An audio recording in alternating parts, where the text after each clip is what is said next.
there! Welcome to my channel! So, here's a situation that I think many of us have been in before. You put in all this work for an assignment or test and you get back your grade and you're just like, what? No way. So how do you respond in those moments when you think your grade is unfair? That is very pushy. But let's take a step back here.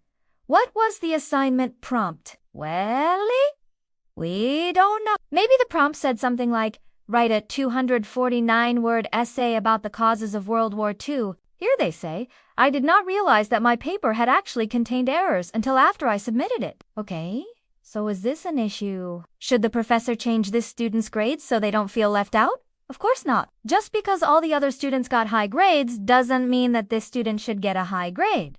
Well, do they?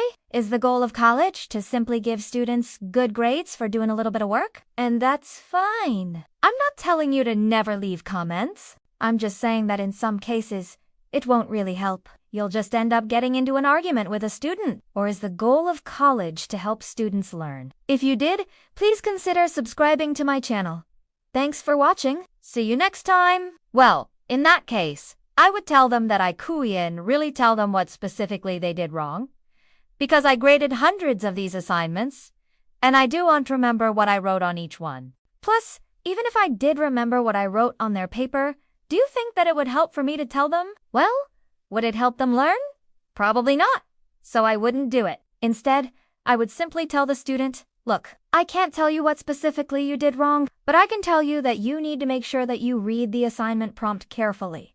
Because if it's the latter, then sometimes students need to experience the consequences of not reading the assignment prompt. In this case, I wouldn't even give the student a lower grade. I would simply accept their grade. Sometimes students need to fail so they can learn their lesson. Grades should be based on performance, not on what other people got. Okay, well, that's not the professor's fault. If the paper had errors, then those errors were in the student's work. That is pretty clear. How could anyone misunderstand what that prompt was asking for? Well, it's easier to misunderstand prompts than you might think. For example, one year when I taught world civilizations, I asked students to write about the Renaissance. Now that seems pretty straightforward, right? Well, I had one student who wrote about the reenactment of the signing of the Magna Carta. When I pointed out that that wasn't the Renaissance, the student argued that, yes, it was. They even brought up the fact that the word Renaissance means rebirth. So, isn't the rebirth of England after the signing of the Magna Carta part of the Renaissance? Now, do you see the problem here? The student understood the definition of the word Renaissance, but they misunderstood the historical period. They thought that the Renaissance was a time period that lasted from, 1215 to 1225.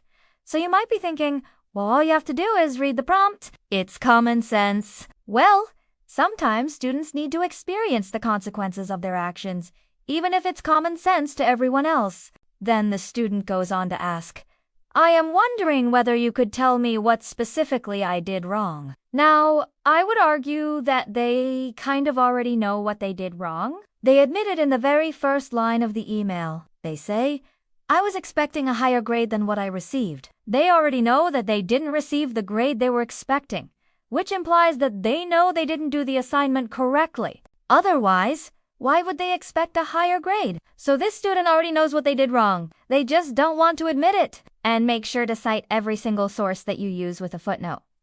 So the student followed all of the instructions, right? Well, maybe they did everything except for one thing.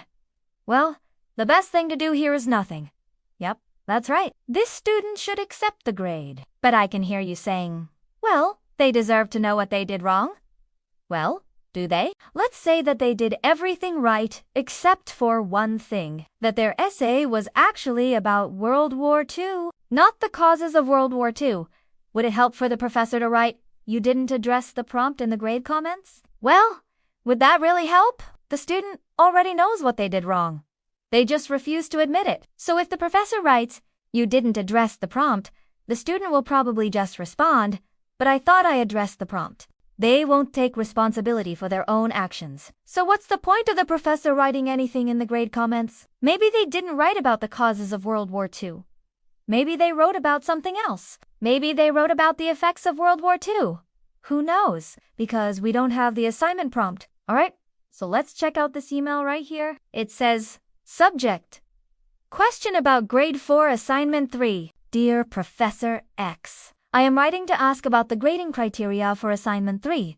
Because I was expecting a higher grade than what I received, I did not realize that my paper had actually contained errors until after I submitted it. I read through the feedback on Canvas, but I am still confused about why I received a C on this paper. As I understand it, we lost points if our papers were too long or too short. However, mine was exactly 249 words, the exact length requested in the prompt. I also thought that we were supposed to use footnotes for any outside sources, and when I counted them up, I found I had used 16 footnotes. The other students in the class seemed to have gotten mostly A's and B's.